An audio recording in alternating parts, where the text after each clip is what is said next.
आप अपने खाने में असली भारतीय स्वाद चाहते हैं तो सिंधु भूमि मसाले आजमाइए। सिंधु भूमि मसाले, जो आपके खाने में भारतीय परंपरा की असली टेस्ट लाए। ऑनलाइन खरीदने के लिए विजिट करें sindhubhumimart.co.in। सोल डिस्ट्रीब्यूटरशिप के लिए संपर्क करें @99194290।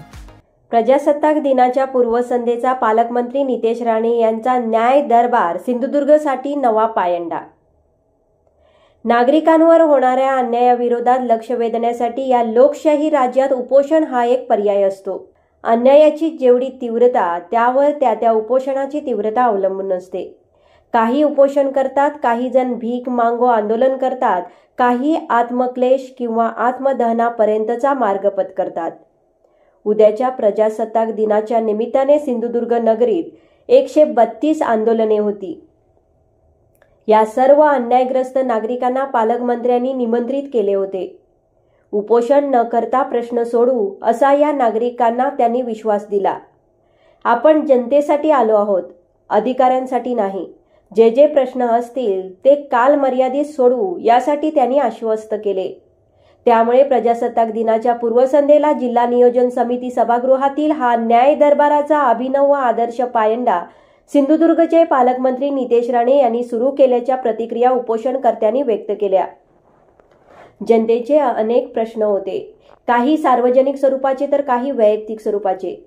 निवृत्त झालेले कर्मचारी, महिला, नागरिक, सरपंच, लोकप्रतिनिधी आदी सर्वच अन्यायग्रस्त नागरिकांनी आपली मते सर्व वरिष्ठ अधिकाऱ्यांची समक्ष निर्भयपणे पालकमंत्री नितेश राणे यांच्यासमोर मांडले।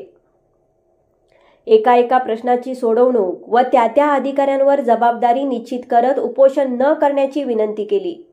उपस्थित सर्वच उपोषणकर्ते नागरिकांनी पालकमंत्र्यांच्या आव्हानाला व त्यांनी दाखवलेल्या विश्वासाला प्रतिसाद दिला व आपले उपोषण स्थगित करीत असल्याची ग्वाही दिली। महसूल विभागातील तलाठी व मंडळ अधिकाऱ्यांची कामातील दिरंगाई, ग्रामसेवकांची मनमानी, खाजगी व सरकारी जागेतील अतिक्रमणे, धान्य वितरण व्यवस्थेतील त्रुटी, तिलारी व अन्य धरणग्रस्तांचे प्रश्न, वाळू उत्खनन व महसूल विभागाची कारवाईत होणारी दिरंगाई, त्यातील भ्रष्टाचार, महिलांच्या स्वच्छतागृहाचे प्रश्न, जलजीवन कामातील दिरंगाई व निर्माण झालेल्या पाणी प्रश्न व पूरहानीतील पडलेल्या घरांची नुकसान भरपाई, महामार्ग संपादन व त्यामधील नुकसान भरपाईचा प्रश्न, अपुऱ्या प्रवासी एसटी सेवेतील प्रश्न, अनुकंपा तत्वावरील रखडलेल्या नियुक्ती, माजी सैनिक असलेल्या नागरिकांचे घराच्या कर आकारणीबाबतचे प्रश्न, ग्रामसेवकांना बायोमेट्रिक प्रणाली बंधनकारक करण्याची मागणी, कंत्राटी कर्मचाऱ्यांच्या पगारातील अवास्तव कमिशन, बेकायदा वाळू उत्खनन रोखण्यासाठी लावण्यात येणाऱ्या रॅम्पच्या जमीन मालकांवर कारवाई, विद्युत विभाग व दूरसंचार विभागाबाबत तक्रारी, सिंधुनगरी नगरपंचायत व अश्वारूढ पुतळा कार्यवाही, निवृत्ती वेतनधारकांचे काही प्रश्न, फळ पीक विमाबाबतची नुकसान भरपाई याकडे नागरिकांनी लक्ष वेधले। प्रामुख्याने ग्रामपंचायत विभाग, महसूल प्रशासन व पोलीस विभाग यांच्या अत्याधीतील अनेक छोटे प्रश्न त्या भागातील जनतेच्या दृष्टीने महत्त्वाचे होते। हे सर्व प्रश्न पालकमंत्री नितेश राणे यांनी एक समजून घेत त्याबाबतचे निर्णय तातडीने दिले। संबंधित अधिकाऱ्यांना कालमर्यादा देत हे प्रश्न त्या कालमर्यादित सोडवण्याचे आदेश दिले।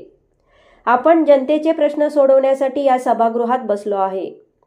जिल्ह्यातील अधिकाऱ्यांसाठी मी नाही तर जनतेचा सेवक म्हणून मी नागरिकांचे प्रश्न सोडविण्यासाठी प्राधान्य देईन। काही प्रश्न कायद्याच्या चौकटीबाहेरचे असतील तर संबंधित नागरिक व यंत्रणा यांना विश्वासात घेऊन सोडविले जातील। कोणावर अन्याय होणार नाही याची दक्षता घेतली जाईल। मात्र अधिकाऱ्यांनी जनतेचे प्रश्न सोडविण्यासाठी दिरंगाई करू नये व आगामी काळात त्यांच्यावर उपोषण करण्याची वेळ येऊ नये असे निर्देशही पालकमंत्री नितेश राणे यांनी यावेळी दिले। नंबर 1 निर्धार न्यूज, ओरस।